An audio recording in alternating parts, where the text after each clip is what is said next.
Scheffler overcomes the putter. Charlie Hull finishes second, and Matteo Manassero cures his yips. Welcome to another Monday Night Live here from the Precision Golf studio.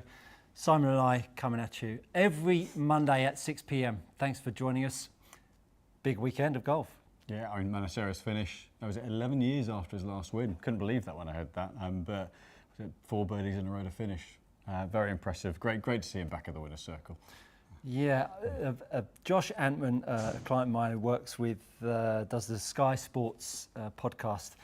He was saying he had an interview with the head of the players last week, and he said that the guys said no chat about the putting, don't ask any questions. So clearly feeling it, you know, at the very highest level of the game. Guys and girls are following social media, following the magazines, what they're talking about. And if you think you got it bad when someone knows you've got a bad case of the chipping yips, if you know the whole world knows that not necessarily got the yips with the putter, but you can't hold putts, I think that's a burden to carry around with yourself. And he's done it very well. So great to see him win. Charlie Hull, our very own, came up short, unfortunately, but crikey O'Reilly gets on a flight last night, arrives back into town from the US this morning and back in the gym with Kate this afternoon. Yeah, I thought I was dreaming. I was like, have I gone back a week or so? Yeah, straight in the gym. Very impressive. And you know, tough conditions that last day. Watched a lot of it last night, and you know, 3-4 club wind. You know, she had a bit of a stumble halfway round, but then picked it back up to finish second and birdie a few of the back nine. You know, and the young German guy looked really impressive. You know, he won a couple of times in the last few months as well. So yeah, very much. Good. Matteo Manassero, have you heard the journey he's been on with the battle with his long game? A certain amount, yeah. I mean, I know he tried to put in a lot of speed. He was always very consistent, but not long. And so tried to kind of build some speed up and hit it further. And I think, if I understand correctly, struggled keeping his game in check with that. And so great to get him back in the winner's circle. Very much so. We've got two very special guests on this evening. We've got Gary Orr, 20-year veteran on the DP World Tour, now Seniors Tour winner, and his sports rehab in Stuart Robertson, our very own chiropractor here at Precision Golf. And the other special guest we've got on, Barney, the 10-month-old Cocker Spaniel that's coming up later on. So do stay tuned for that. And as usual, of course, we've got the plethora. It's going to be carnage. There's going to be balls and clubs going everywhere. We've got the discs standing by. James is sitting back, drinking martinis and smoking cigars as we speak. 4 microphones. He is stressed. I just hope the lease goes to Bert. No, I don't really. So if you want to ask... stress him out a bit. He's had it too easy the last few weeks, hasn't he? So do let the questions come in. So without further ado, let's get on camera now. Let's get Gary and Stuart on. Okay, he's running around. He said, not yet. Are we okay to go now? Yeah. Okay, without further ado, let's get Gary and Stuart on. Welcome along to a little Monday Night Live. Obviously, Stuart's coordinating belt and shoelaces. Yeah. And what's your excuse for coordinating with? No, you've actually very. No, as usual. So great to have you on, Gary and Stu. So your relationship dates back for sort of 7 or 8 years ago when Gary was battling with the old chassis, the back. Yeah, still am, but not as badly. Not as badly. And was that something that happened very early on tour, or was that something that was really came in the latter years? Yeah, it started on and off fairly early, 5 or 6 years, and then it got worse and worse, and then I didn't think I was really going to be able to play on the senior tour. I was really struggling with it, and I started playing a bit more again, trying to practice for it. But fortunately, about 2 or 3 months before I started, I found Stuart, and he put me on the right path. Yeah. And the problems that Gary had, is that something that you see common with different levels of golfer, i.e. like high-level players or just your average golfer? So, was it specific to Gary? I mean, more with high-level players in the specifics of what Gary had, but more than 50% of golfers regularly suffer with back pain. So everyone who plays golf knows a friend, if not themselves, who've had significant episodes of back trouble. So, you know, each episode is slightly different. Each individual may have a slightly different presentation, but it's certainly a very common problem to have. And from a player that, you know, earns his living through moving his body quite quickly and well with a golf club. Obviously very frustrating to having to pull out of events and being in the middle of what could potentially be a great round of golf. Did you have to get to a point where you're actually pulling out of events? Yeah, it's happened a few times. Yeah, mid-event. Any times when it was going super well and you had to pull out? Or was it already you're in? Yeah, sometimes right before the event, or sometimes after. Just in the middle of a round. Sometimes it would happen. So, fun enough, one of the times was Manicero, who just won this week. I'm playing with him at the Scottish Open the last round, halfway round. So it gets a bit. It's tough going when that's happening. And having had a bit of back problem myself, do you feel it coming on? Can you feel it starting to manifest itself when you start to give Stuart a call and say try and get him booked in, or does it come usually from a bad swing or a shot? Yeah, I mean both. I mean sometimes you can feel it niggling and building up, and then other times it's a bad swing. For me, it's the sort of hips out and forward and head back and crunches the lower spine, and that's normally not a good one. No, for sure. And so what have you done to help Gary along on the road? I mean, initially it was fairly acute, wasn't it? You weren't able to hit too many shots without it spasming and ending up in an antalgic shifted position like this. Yeah. So we worked on loosening out muscles that had obviously developed the sort of Russian doll effect of the different layers of muscles that had splintered and guarded a lot over the years. So we had to unwind those tight muscles and release some of those compensations out. And then we did a little bit of manipulation of Gary's lower lumbar spine on a few occasions, and then we started to work on trying to get a bit more symmetry, because you'd had a disc problem back, was it about 2010? Before that, I think 2007 it started. Right. Yep. So down Gary's left side had pain shooting down into his foot, and that really inhibited his glute muscles, and they didn't ever seem to quite recover. So we found there was quite an imbalance there, and that with testing your core muscle endurance ratios, you were relatively asymmetric. So we had to try and balance that out. So pelvis and the muscles around here, the obliques and the QL muscles that really stabilise the spine on the side, and try and rebalance those, which you've done a very good job of, and so we keep tabs on that and make sure that things aren't getting too out of kilter and not tightening up too much again. And of course, when you get a bad back, the body's very clever at hiding it initially, right? And then it starts learning new patterns of movement, which then all of a sudden you see shoes looking a little bit different, and the way your trousers can wear and all that kind of stuff, it can be really weird. And it's only when it starts to get to an acute stage that all of a sudden the problems flare up. Did you feel anything changing before you started to have a bit of a bad back, or was it just something out of the blue? Initially it started out the blue. The first time I ever did it was playing in Germany, and I'd been practicing for some reason, sort of trying to tilt my pelvis a bit forward. Don't ask me why, and I was hitting the ball nicely, but that's maybe why.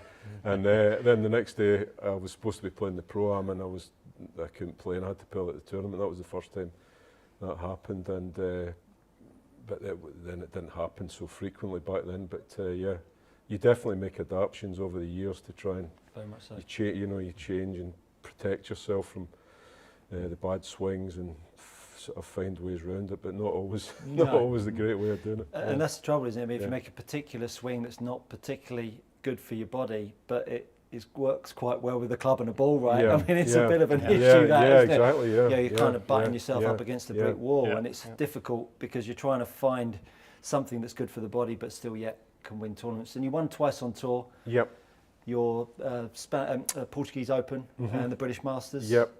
Tell us a little bit about those two events. What stage in your career were they? That was after I'd been tour for about 6 or 7 years. So I'd had some good finishes, finished second a few times, so I had a few near misses. And Portugal was the first one. I made eagle at the last to win, with the last group out with Phil Price. And, at Penina? Par 5 uphill?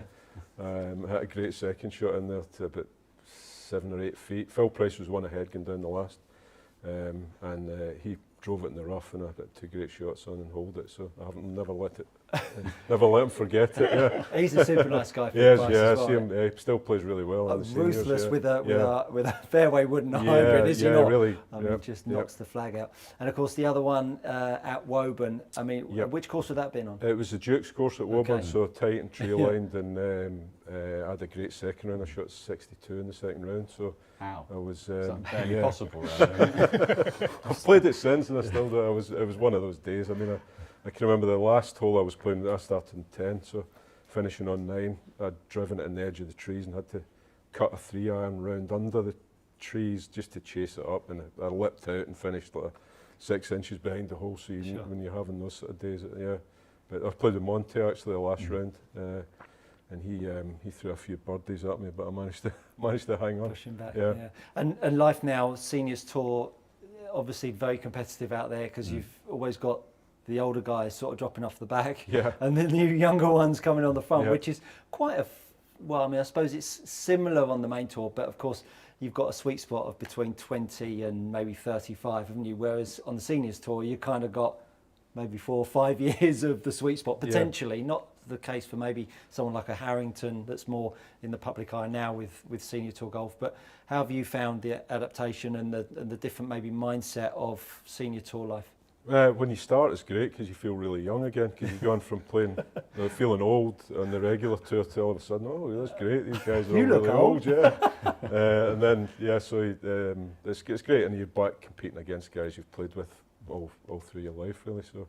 And still ruthless? Yes, I mean, every day's, they get, some of them practice as hard as they've ever done. I mean, I try and take it a bit easier and go easy on the body, but some guys are out there pounding balls till it's dark still. So, yeah, guys are really, take it really seriously. It's not as relaxed as you'd imagine. Yeah. And of course, it's still the generation that were sort of Woosnam and obviously Monty Yep. and Faldo and, maybe not those guys, but they were having a bit of a beer in the evening and, the Torrances of the world and kind of stuff. A very different angle on what golf is now.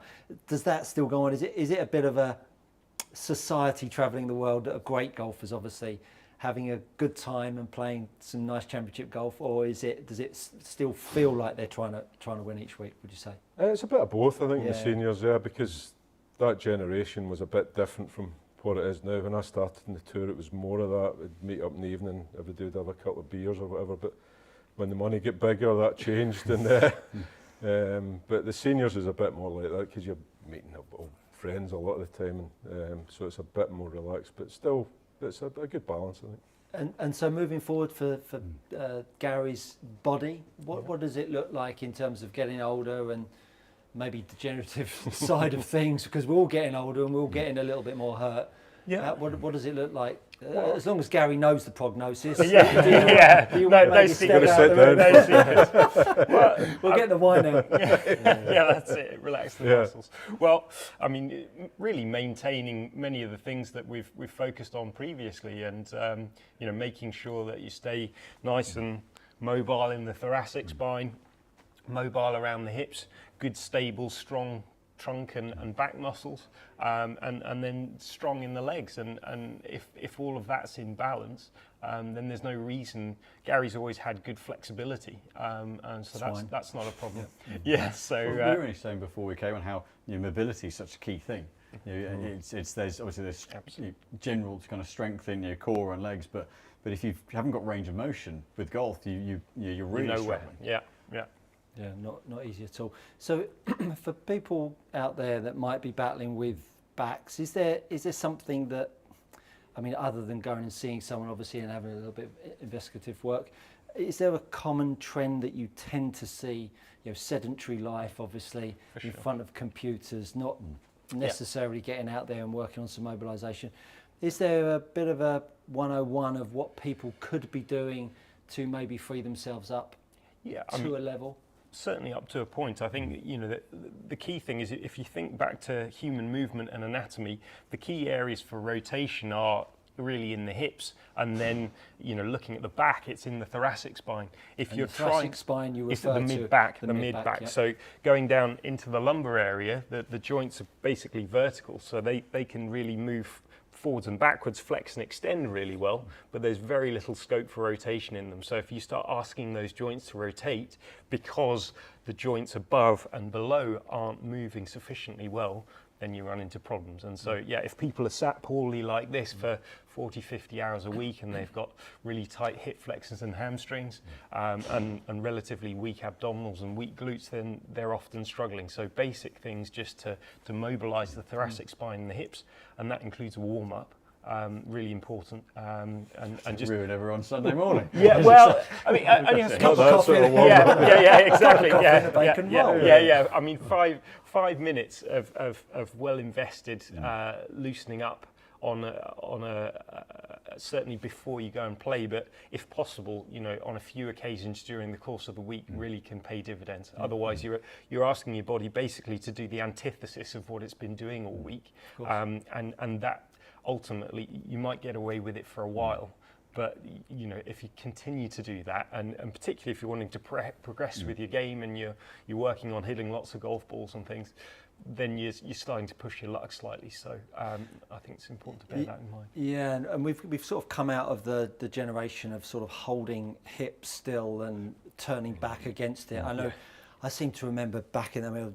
Fan of yours. I mean, I used to have lessons off Lee, one of my early golf coaches, and I even remember back in the day a bit of a Ledbetter drill of like knees apart, you know, ball in between your knees and turn against your lower half, wasn't it? Resist, hit against your left side.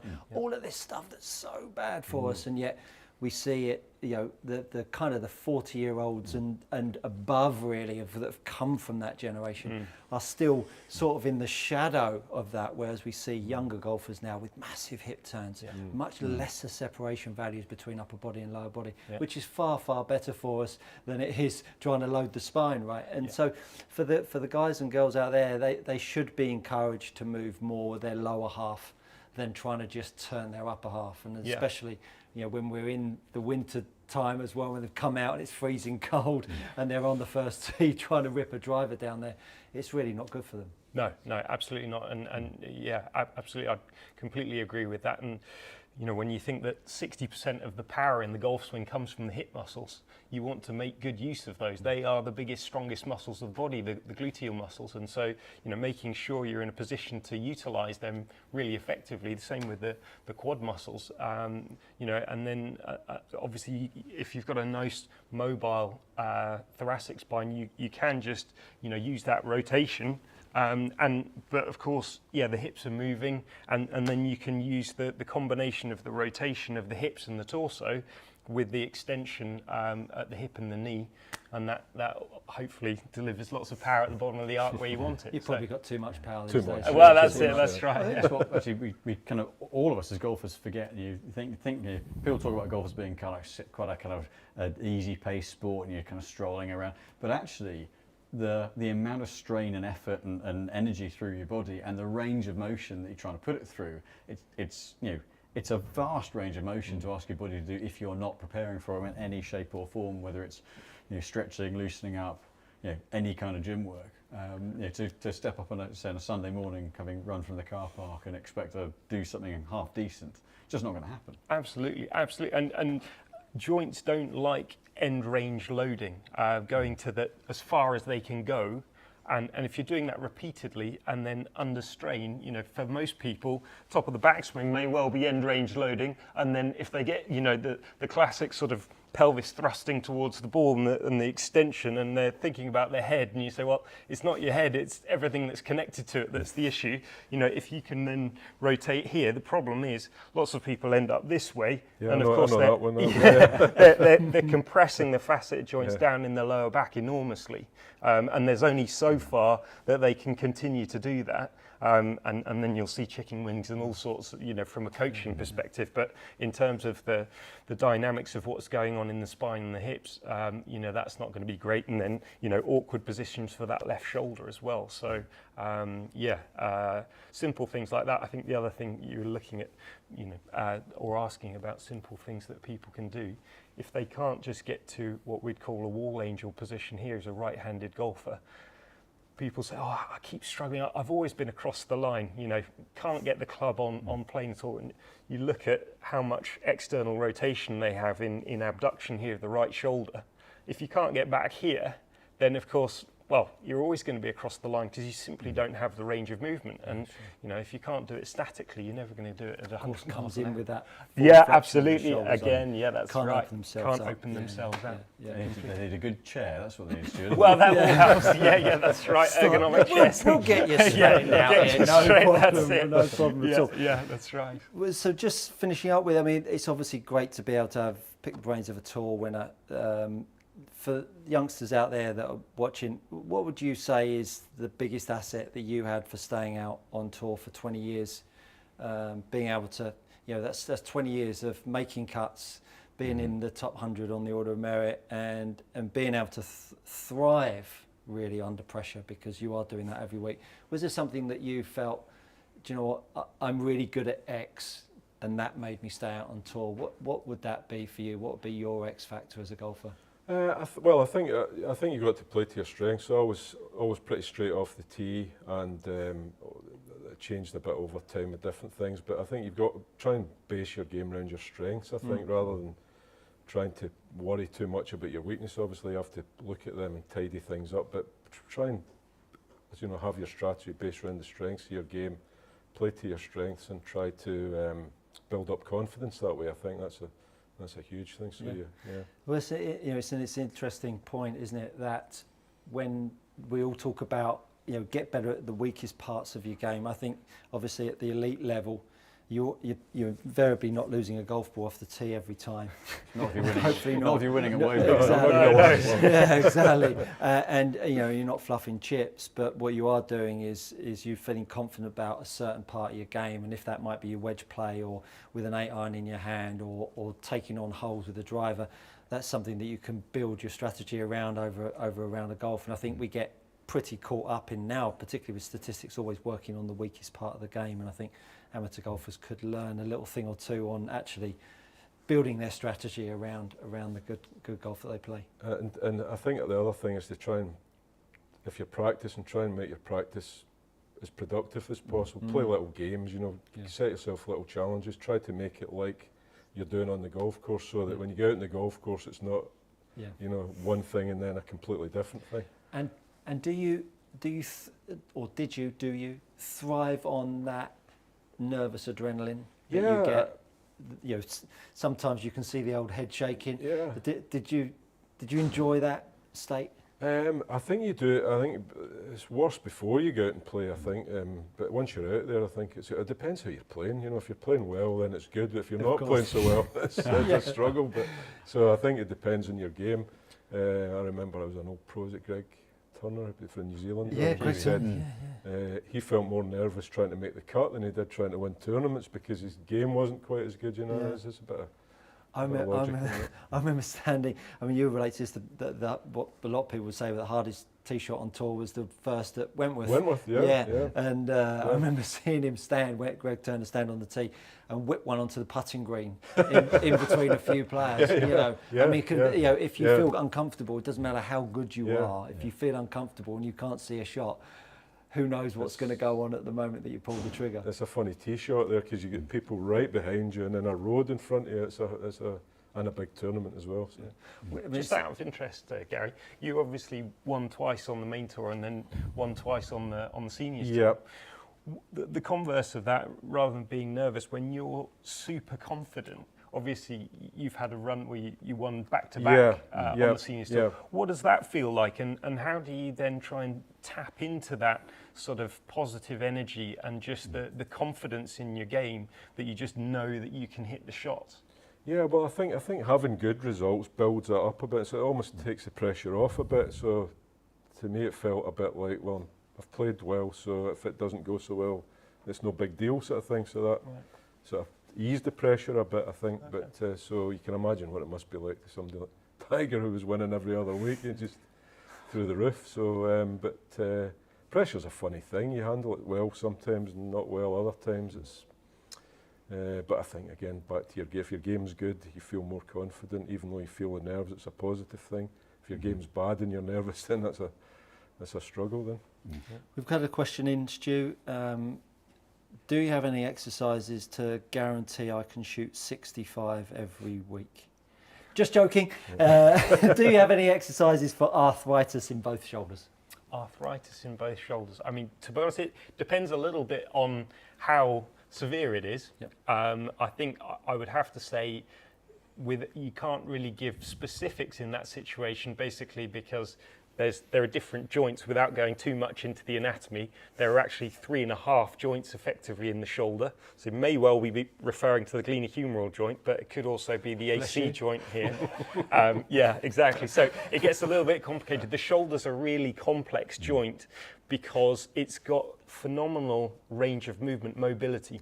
But that's a trade-off with stability. And so we need to make sure that the supporting muscles, the rotator cuff, are strong. So working on basic exercises for the rotator cuff in a range of movement that's comfortable with all of those things is good. And then just some very gentle mobilizing in the pain-free range can be useful, but it's quite easy for people with osteoarthritis, wear and tear arthritis, to do too much. So I think the other thing is it's worth knowing your own body, because you'll probably be aware when you're having a flare-up and when there's a bit less capacity for doing these things. And then other times, and it can often be really difficult for people to put their finger on exactly what it is that's flared it up or whatever it is that's allowed things to settle down. But gentle, regular movement is the answer. But yeah, I'm sorry to sit on the fence. Yeah. I'm getting splinters right now, but it is very difficult to give specifics in that situation, because the last thing I'd want to do is cause this person more pain or soreness on the basis of taking my word as gospel. So. Well, when it flares up, 2 YouTube channels that you can sit at home and watch the content. Shameless plug. well, listen, chaps, it's been super interesting having some insights on certainly your journey and the help that you've been given by Stu. We really thank you for your time and insights. Pleasure, thank you. Gary, thank you very much. Thank you so much. Thanks, Stuart. Thank you. Well done. Well done. Thank you very much. Big thanks to Stuart and Gary there for joining us on the Monday Night Live. And if we have any further questions coming through, we will be sure to pass them on. So we've got plenty of questions. We've got plenty of questions. Quick draw McGraw. At this point, we need double-handed questions coming in. As usual, we've got the 2 iPads in front here, and any questions you have. A couple of requests for Barney. He's going to be joining us at the end of the show. He's got some insights on his new food. And I hope he doesn't. And his new toilet. Anyway, so it was a little bit soft, so we had to change his food. Anyway, sorry if you're eating your dinner. Peter Caller, evening gents. I had another visit to PG on Friday. We're going to start charging you, Peter. Joking. The final part of my full bag fitting. Lovely to have you back down. Followed with a lesson with Lewis. As always, an amazing experience at PG. Thank you, Simon and Lewis. It's our great pleasure. And Peter, very brief. Peter's very apt having Stuart and Gary, because Peter's had gone through some pretty major sort of physical challenges over the years. And if I can swing it like him at any point later in my life without the troubles that he's gone through, I'll be very, very pleased with myself. That's great to hear. Lovely chat. Peter Caller goes on to ask us, Stuart, any tips on getting the left hip rotating back on the downswing? Gary, how do you deal with mentally with your back problems during your golfing career? Well, I think he gave us some good insights in how he's come through that with the aid of Stuart. So in terms of hip rotation, I think we've all been down the route of believing that the speed in our pelvis comes through our middle. Actually, the most common way of golfers now feeling like they can open up their hips is their leg length. So I would always recommend feeling how the pressure goes from the toe to the heel and how that left leg will lengthen, because when the left leg lengthens, it either flexes and shuts the hip off and lengthens and opens the hip off. That would be the easiest way to start to feel more hip action. And the other thing you might want to contemplate is where your arms are in space, depending on whether your arms are quite flat or they're a little upright, and depending on whether your face is open or closed will affect how your hip opens. Because obviously if you open your hips up a lot and you have a club face that is closed, it's going to pull you across the golf ball and hit some pull hooks. And then if you layer that on with wanting to get more from the inside, all of a sudden your hips shut down because you're thinking about from the inside. So the hip action in its single entity is something that, yes, isolate it and improve on it, but you might also want to look elsewhere as to why that might hurt or hinder you. Hope that is of some use. Mr. Ace, what a good handle that is. Hello from Canada. Good evening and welcome for joining us. Looking at T150, trying to decide between the Project X 6.0 120 and Modus Nippon 120 stiff. Can you compare the two? Even better if you swing with a low 120 ball speed. Thank you very much. Right. Get yourself off. Get yourself off. When Simon comes back and starts hitting, I'm going to get the monster out, little Barnabas, and we'll see what he has to say for himself. Gary Satterfield, lovely to have you along. He is joining us. He's on his vacation. You got me for the whole hour, and I'll try not to annoy you guys too much. You never annoy. Jeff Berger, which mechanics are best to focus on in order to have a square putter face at impact? The best two components. I'm not going to give you one, I'm going to give you two components. First of all, get yourself a alignment aid. Visio Putting is a great place to go. Check out their alignment aids. That would be the first one. And then you want to start to think about the acceleration of your handle in the change of direction. If you think about the putter head when it's swinging back, if you suddenly have a strong acceleration of the handle, what will end up happening is, because of the angle that you're swinging the putter head on, if you suddenly accelerate the handle, your face will then open up. So I think the two biggest ingredients of good putters is good face alignment at the start, and then the change of direction in stroke really allows you to square the putter face up. Any thoughts on your putting stroke that you've applied over the years, Simon? I try not to think too much. I think putting wise, I think it's very easy to overcomplicate it. As you said, alignment is key. The face alignment at impact will override anything else you're doing with your stroke from a start line point of view. So that's something worth remembering. Yeah, don't overcomplicate things. Keep it nice and simple. Tempo's key. Head down, listen to it drop. Yeah, if you can't aim straight, you're not going to hit it straight. 100%. So 100%. Had another question in there. Chi Therapy. Hi guys, watch or viewfinder? Absolutely a viewfinder every day of the week. The GPS watch is only as good as the GPS guy that went and plotted the golf course. Right, Modus 120. So actually, Modus 120 stiff is 114 grams, so it's 6 grams lighter than the Project X. And going to feel more responsive because, oh, that was going right, because the butt end, the grip end is softer. That's what happens when you don't warm up, because the grip end's softer, but so you're going to get a little bit more responsiveness. I'm going to feel the shaft load and kick a little bit more. What do you think of that, Barney? He's not that impressed, to be fair. I don't blame him. So those of you that might have seen one of the shows, goodness me, 5 months ago, 6 months ago. Hello. This is Barney. He's 10 months old. He's a working Cocker Spaniel, and he's an absolute lunatic. Big shout out to our trainer, Hampshire Spaniel Training. He's our 10 months old, as I say, 10-month-old Spaniel, and he is an absolute monster. I bring him in with a couple of days a week. Sits in the back of the bay. We've got him crate trained, and he's an absolute cutie. He's no problem at all. Runs around, likes the odd golf ball. We're trying to train him out of the odd golf ball. Do find the odd golf ball with a tooth mark in, don't we? Yes, that's right. And of course you've got Doris. Of course, we have Doris the pug. She's 8 months old now. And yeah, great. Fabulous. Yeah. Love it a bit. So our trainer said the working Cocker Spaniel is the ADHD of the dog world, and he certainly is a little that way, but he's certainly calming down. Yeah. But he's doing super well, aren't you, Barney? The one thing I will say is that this is not a good coloured trouser when you have to take the dog in the garden early on and they jump up at you. Not a good dog. A little bit of whining, so we'll let Barney back. Say hello to the audience. So say hello. The Project X60, a little heavier, and really it's how you move it. The heavier shaft weight of the Project X versus the Modus means you're going to have to work a bit harder to get it through the ball. It's stiffer through the midsection, so you're going to feel a little bit more stout, and generally need a little bit more kick in the swing to get the best from it. That's gone right as well.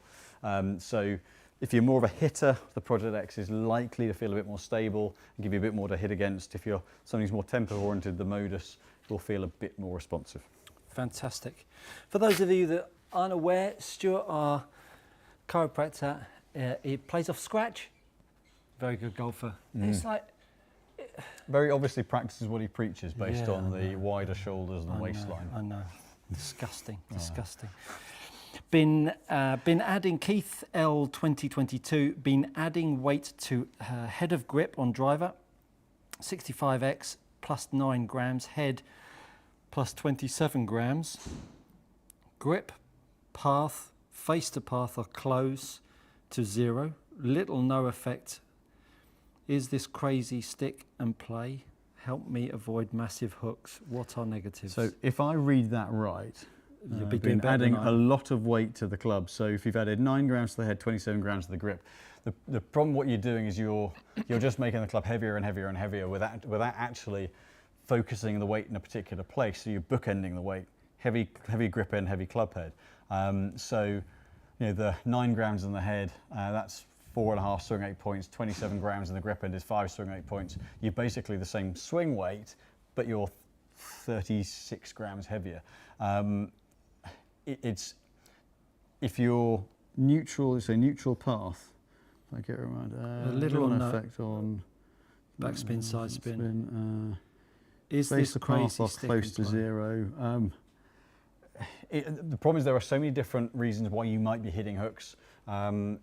It's a very tough one to answer that, but I would say if you're having to go to that extreme length, then something with the club setup isn't right. If your face to path is 0 and you're hitting big hooks, you're whacking it out the toe. That would be the biggest one. Yeah. That would be the biggest one.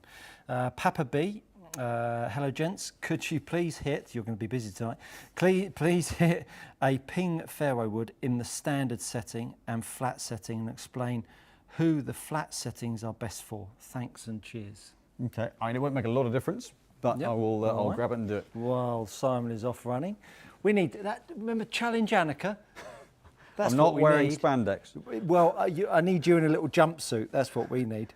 So, Bama number 1. Good evening, gents. For either one of you, do you think speed stick training aids can hinder the feel of the club head, or will this require an adjustment to club head speed swing weight? Well, effectively, if you're swinging the club faster, you are going to make the club lighter, because as you're pulling it, it's going to feel like it's swinging lighter because you're getting stronger. So the feel of the golf club will effectively change. So depending on how much speed you go up, you might want to then think about getting a little bit heavier in the golf club, because effectively if you're moving it quicker, you're getting stronger. And if you're getting stronger and you are fit for a golf club at 95 miles an hour, and then you suddenly go to 105, 110, all of a sudden, the club is no longer the right weight for you. So that's something to consider. Any thoughts on that, Simon? Yeah, I think you're spot on. It's not just a speed thing; it's how you're moving it. So ultimately, from a fitting point of view, you can be moving it 10 miles an hour quicker, but if the way you're developing that speed is the same, you might not need to change. If you're putting more energy into the handle, if you're pulling on the handle more rather than just moving faster, that then is when the club is likely to need to change. So. Absolutely. Yeah. So Austin asks, hi Stuart, can you discuss the position of the right forearm elbow when gripping the club? Not sure if the elbow should feel tucked, where the forearm should be pointed. Yeah, I can quickly do that for you. So for me, how you place your right hand on the golf club will go hand in hand with your left hand. If you are a weak gripper of the golf club with your left hand, not my preference, but you certainly wouldn't want to have where I'm about to ask you to put your right hand if your left hand is weak, because that will make your grip double weak and the face will be wide open. So if you've got a decent left hand grip, and if you, shameless plug, go over to my YouTube channel and check out my grip series playlist, you will find out how to grip the golf club. But the right hand, for me, I like to see the palm of the hand pointing down to the ground at address here, very much in the fingers of the right hand. And from there, I like to see the right elbow pointing down to right hip. And with the positioning of the hand on the golf club, what you'll start to feel is how that right forearm starts to externally rotate in your backswing, which will make it feel like your right shoulder sits down more. When your right hand sits more under, you'll see how the elbow will almost point to my belt buckle. So the right hand position on the golf club will affect where the elbow is going to point, and it will change the way your forearm rotates. Both of those things will have to be balanced up with your left hand. So I can't give a one size fits all, but what you need to understand is your left hand, if you've got a strong left hand, you need to have a bit more palm down. If you've got a weak left hand, you need a bit more of a palm up. But for me, if you've got a weak left hand, I'd be checking that first of all, but hopefully that gives you an idea of where you need to be looking for the right hand. Right. Have a go. So we've got this is the ping fairway wood. Ping fairway, standard setting.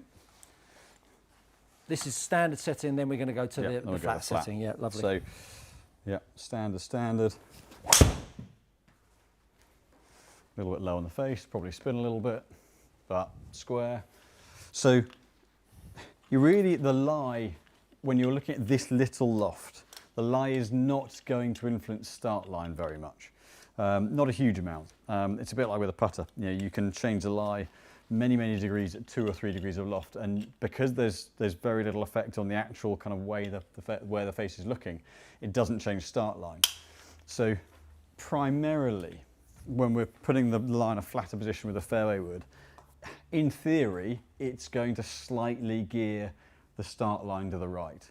But actually, if you get someone who's got a lower hand position or who's 5'8" rather than 6'2", then you're getting more of the club face flush to the ground. So if it's too upright, then you're basically only giving yourself the heel side to strike with, whereas level it off and you've got the whole face to get into the bottom of the ball with. So for someone who's a shallower plane or is either a little bit shorter height-wise or hands a little bit lower, then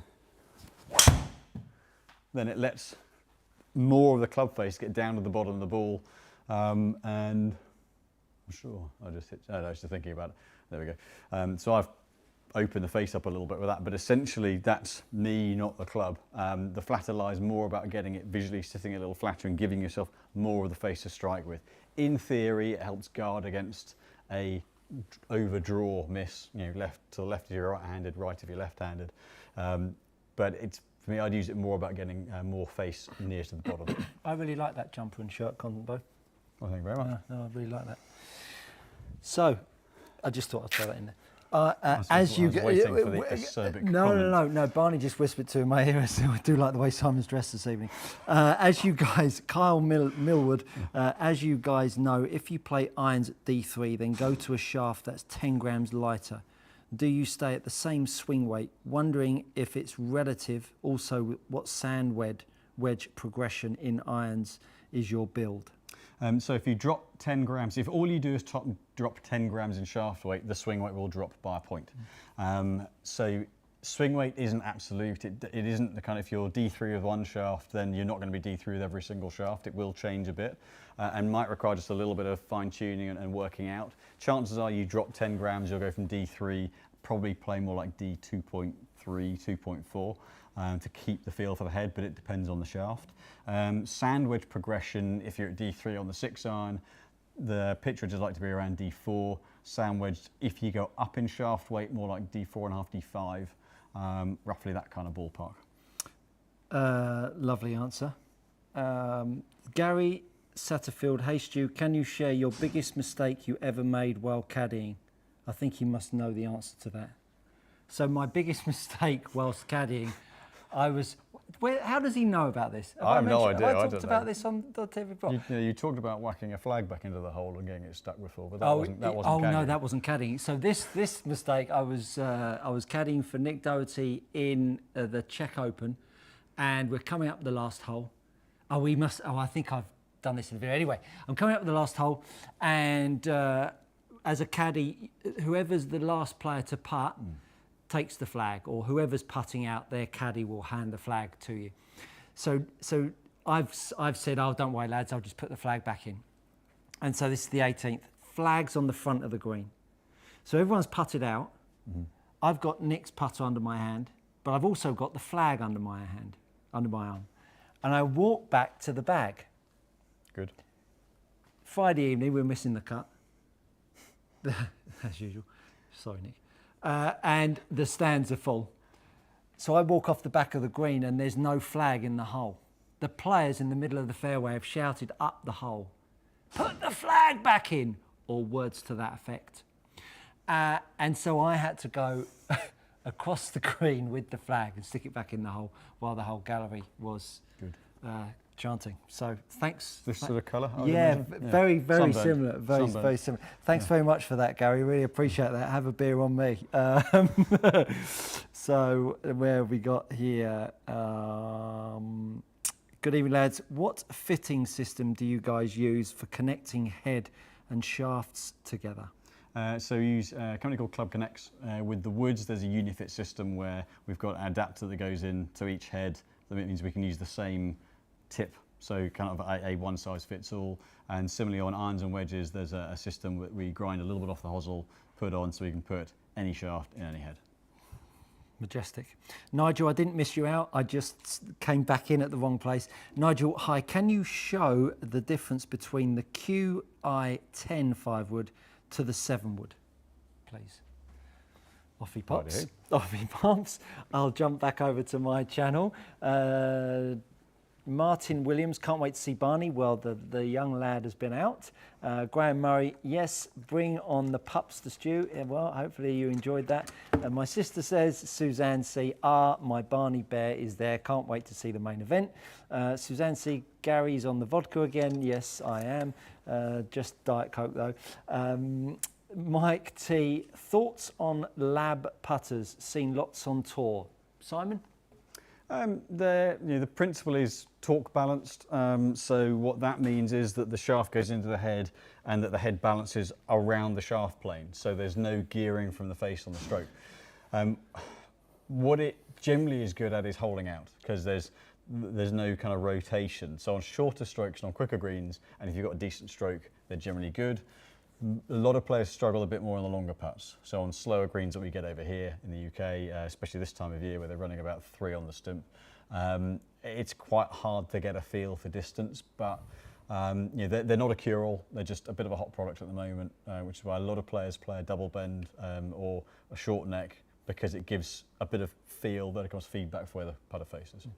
There must be an iPad holster, don't you think? There must be something out there that you could just slide a couple of iPads in on the belt. There's some braces that hang over the top.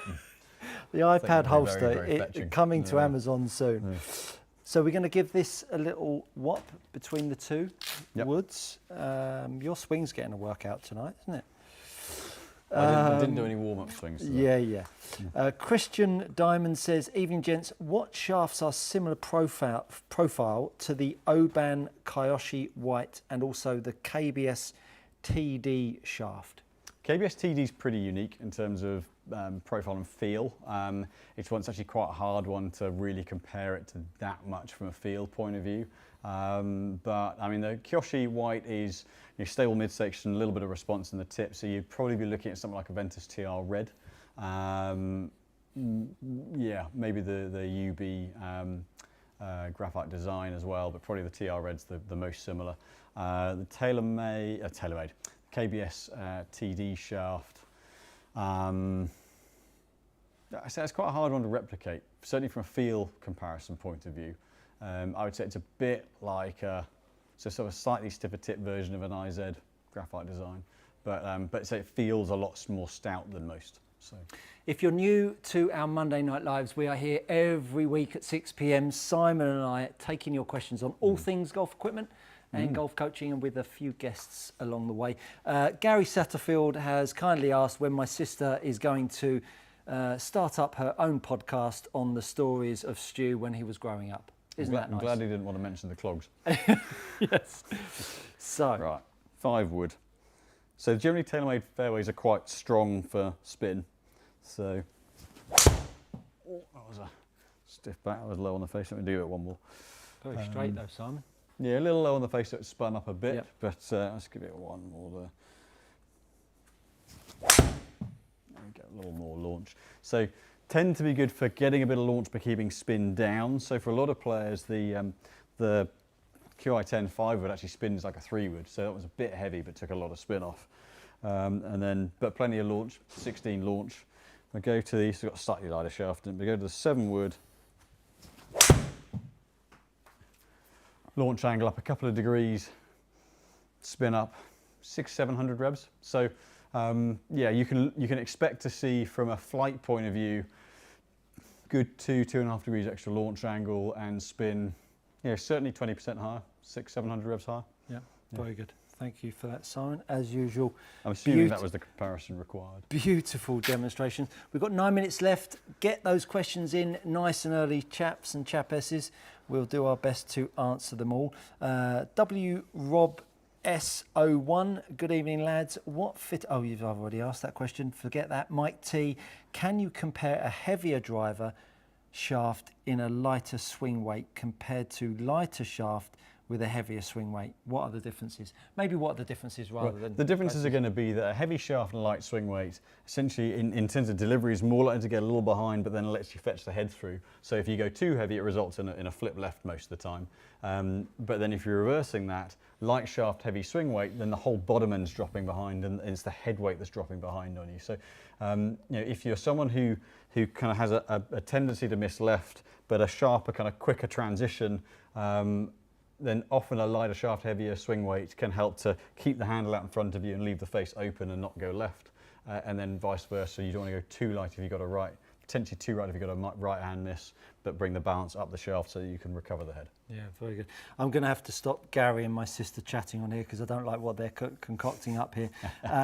Graham Murray asks, hi Stu, what do you see in Scheffler's swing that creates such a straight ball flight most of the time? I see a great delivery pattern. I see a golf swing that has not been coached, overthought. And what I do see him working on is a good golf grip. For those of you that aren't aware, it was back last year at the Masters, and I saw on the range Scotty Scheffler having a grip aid on one of his golf clubs, and he was practicing with it. And I said to Nick, he was doing it in the studio, I said, text him, I said, go check out Scotty Scheffler's he's practicing with a grip aid. And I think, after all said and done, you put your hands on the golf club well, you will have way more awareness of where the face is pointing. And if you think about, when we're talking about TrackMan data, 2-3 degrees can mean quite a lot of difference. If you were to put your hands on the golf club 2 or 3 different degrees different, for whatever reason, 1 week to another, it could be disastrous for a tour player. And I think when you've got someone that is so driven by, obviously, the way he holds it and not being overcoached, I think that's his X factor of being such a repetitive golfer, in my opinion. Any thoughts on Scheffler and his application on the golf course? Do you like the way he plays? I'm baffled by how he nearly fell over the other week at Pebble Beach. But I think part of it is it's like a lot of it happens after the ball's gone. But he's clearly, you know, the club is on a great line. His fundamentals are really there. The guy's an absolute athlete and strong as an ox. So you know, he can hold that form through the shot. If you or I tried to do that whilst hitting, we'd be all over the place. I've seen that before. So this is like Morris dancing, isn't it? But I think ultimately his fundamentals are great, and that you've got to go back to that each time. Absolutely. Jeff Berger asks, what's the best way to control depth of sand in greenside bunker shots? Posture. When you're hitting a bunker shot, it's so easy for you to feel like you go down for it. The thing that you need to have is you need a posture to swing the golf club off. So I would always try and promote a feeling of almost back extension through strike on a bunker shot, so it feels like you've now got something to swing the golf club off of. So it gives you the sense that the foundation, the base of the swing is consistent. It's so easy for people to overset it in the way back, and then all of a sudden they don't get rid of it, but also they don't get rid of it and they go down for it, and before you know it, their nose is hitting the sand and the leading edge is digging in. So good posture through a bunker shot is really crucial for that. Von Everett, evening chaps. Simon, what effect on swing weight would adding a heavier, lighter grip, and how, if any, would that affect ball flight? Ball flight's going to be dependent on how it affects what you're doing with the club head, but 5 gram change in grip weight plus or minus is a swing weight point. But you're also changing the total weight of the club. So one of the things we're really keen on is when we're going bigger than standard to a mid-size, a lot of the standard grips are sort of 50 to 55 grams, a lot of the mid-sizes are 60 grams plus. That has a huge effect on the way you're able to move the club. You wouldn't change shaft weight by 10 grams. So that's something to be really, really careful of. And swing weight is not an absolute number. So just if you are changing grip, be careful of how much weight you're changing. Absolutely. Martin Williams says Barney is beautiful. I have a 5-month-old St Barnard. She's a handful too, but we would not be without her. Absolutely. I bet she's more than a handful. Yeah, absolutely, absolutely. Suzanne says, Simon, can't wait to see the latex outfit with the clogs. You must let me know the colour so we can coordinate. Perfect. I mean, look, changes daily. Changes daily. Harlequin. But don't worry, Suzanne, I'll send you his number and you can get on top of that. Glenn, 400, question for Stuart. When it comes to shallowing the club from the top of the backswing, what methods have you had most success from in your lessons? Shallowing the golf club is obviously a very big topic. It will probably occupy most of your feed. Shallowing the golf club, the idea behind it, or the reason for it, is that the club is going to have some way of approaching from the inside. Now, the easiest way to feel how a shaft shallows, take the golf club in your left hand and feel like you move the handle and your chest in and around yourself. And when you do that, what you'll start to feel is the shaft stand up.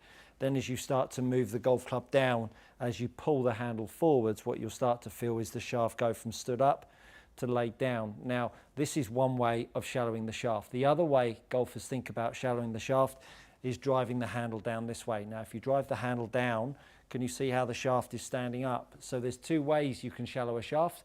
Depends whether you're trying to shallow your arm plane, or should I say two ways to shallow a golf club. Either you're trying to shallow your arm plane or shallow the shaft. So you need to fix which one you want to do.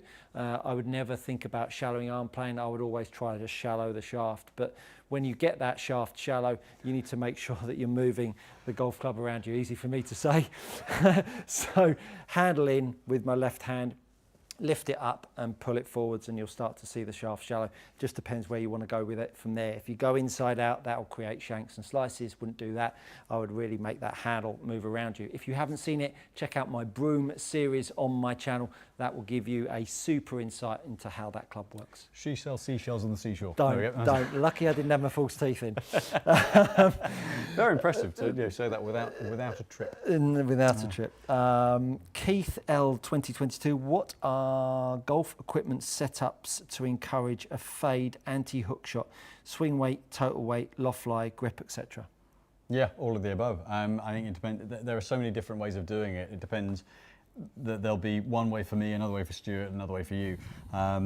Flatter lie, technically, that helps a little bit. But there are some players that a lighter shaft and a heavier head will help to open the face up. The other players that actually, like Matt, who's a big hitter here, if he gets behind him, he whips it around and hooks it from there. So it really is very player dependent. So there is no kind of magic kind of cure-all for it, sadly. I'm getting nowhere near that one. Gary and Suzanne. I noticed there's a lot of activity. There's a lot of activity going on there. We're going to back away from that. So we've got a couple of minutes left, and we're going to get through as many of these last questions as we can. Adam Holt, hi all. I know iron shaft doesn't necessarily dictate driver shaft, but it is some kind of indicator. On that basis, what aftermarket driver shaft would match up to my KBS C-Taper Light S? So 110 grams, C-Taper Light S, so mid-weight, balance in the tip end. If you want something that's going to feel fairly stable with that, VA Composites Drago 65 stiff. That's a good benchmark for that. Love the way you roll, just reels off the tongue. Niels Axelson, good evening, Niels. Nice to hear from you this evening. Great with visitors again. You are welcome.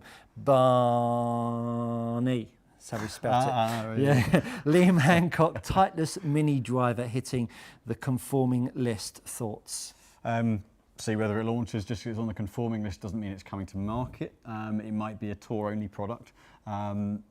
Mini drivers are generally, they're not generally a mainstream product, so it'll be interesting to see whether they launch it completely or not. Yeah, absolutely. If you haven't checked out our teamchallengetrophy.com website, it is an event that's going on in May at the Costa Navarino Resort. There are still spaces there. Do head over and check those out. We would love for you to come and join Simon and I and the other pros and the teams on that event. So do check that out if you haven't done so. Golf Nerd, did you guys tune in to Live Hong Kong? Really epic final round with the chasing pack and huge turnout. I did see some of it, did you? I didn't, unfortunately. I'm aware of the playoff and I think Anthony King's last round as well. 5 under. Answer Casey and Cam Smith. Great box office playoff. Yeah. I think we're just seeing that tour building and building and building. Yeah, big time, big time. They're really gaining some momentum there. Liam Hancock, lead tape to putter for slow greens, a bit of a myth or something to it? Well, again, myth. You've got to mummify your head and lead tape to make a substantial difference, because what you're doing is you're saying, right, on slow greens, heavier putter head, more momentum, more ball speed, but you've got to put so much weight on to make a substantial difference. You'll throw your timing off more likely than improve your putting, so just hit it harder. Good advice. Neil Campbell, we're going to take up to Tim G. We're going to get through up to Tim G's. So Neil Campbell, evening gents, what do you think of the Wilson AI fit system for club fitting? Honestly, not something I wouldn't want to comment in depth on. It's not something I'm overly aware of. We're not currently retailing Wilson products, so it's not something that I've seen. Good answer. Kevin Taylor. Hi guys, what is the most used driver shaft on the LPGA Tour? LPGA Tour. Ooh, that is a good question. That I'm not 100% sure. That's right. Yeah, don't know actually. So, just wanted to make sure I said this right. Sash Manswag. Don't want to say that too quick. No. Because that could end up with a whole career finished on YouTube and Sky Sports. Guess who's back?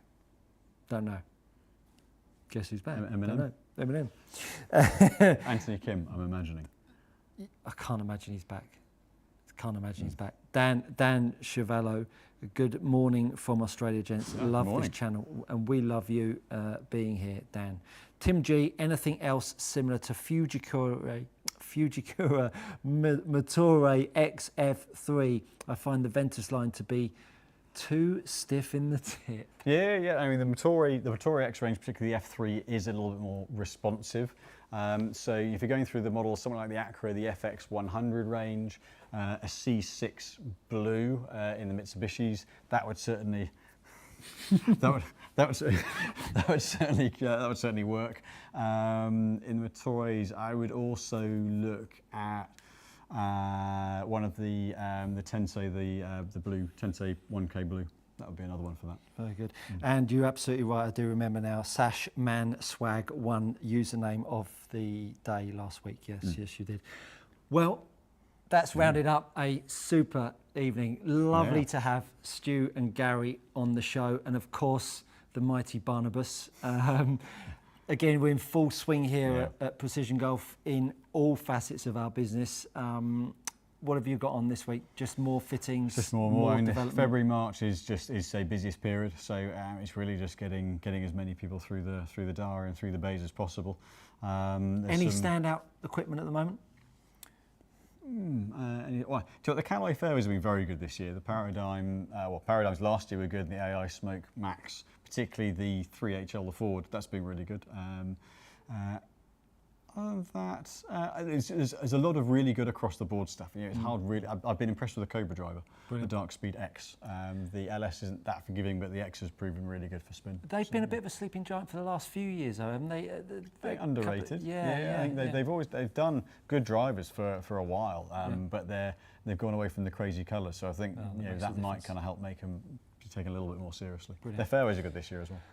Brilliant. Well, we are back next week. Not sure who we've got on the show, so stay tuned for our community page to find out more on that. Big thanks, as I say, to Stu and Gary, Simon and Barney, and thank you for joining us with all of your questions. Have a great week, and we look forward to seeing you next Monday, 6 p.m. Be there.